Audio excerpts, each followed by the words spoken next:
Tema 5. Objeciones. Marco legal en el Código Nacional de Procedimientos Penales. Artículo 374. Objeciones. La objeción de preguntas deberá realizarse antes de que el testigo emita respuesta. El juez analizará la pregunta y su objeción, y en caso de considerar obvia la procedencia de la pregunta, resolverá de plano. Contra esta determinación no se admite recurso alguno. Preguntas prohibidas.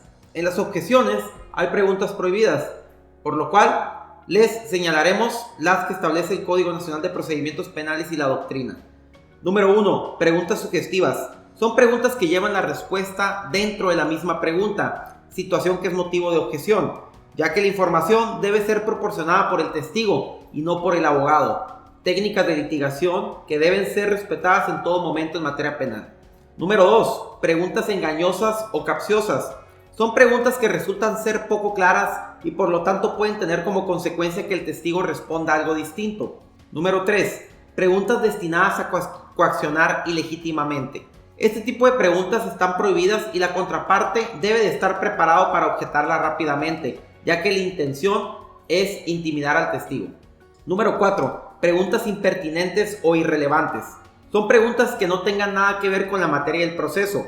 Es de suma importancia recordar que una pregunta impertinente no es lo mismo que una pregunta ineficaz, ya que para el juicio de la parte contraria, en un accidente de tránsito por ejemplo, tal vez sea innecesario preguntar por el color de uno de los carros intervinientes. Sin embargo, el carro forma parte del hecho, por lo que en este caso no sería irrelevante.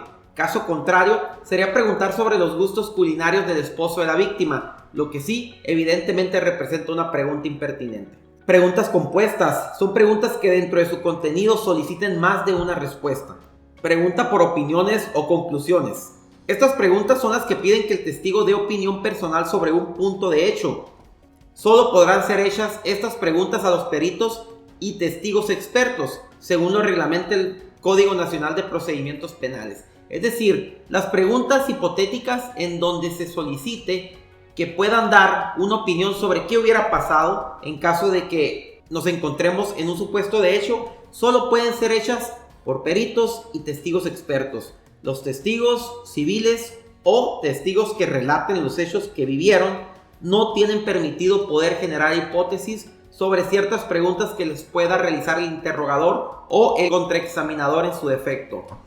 Pregunta repetitiva. Es la pregunta que ya fue realizada dentro del mismo interrogatorio y al mismo testigo en este caso es que puede la contraparte solicitarla al percatarse de esta situación e inclusive objetarla para que no vuelva a ser preguntada. Es decir, no puedes preguntar dos veces lo mismo si ya fue respondido por el testigo. Por último, pregunta que tergiversa la prueba o que afirma una realidad que todavía no entra a juicio.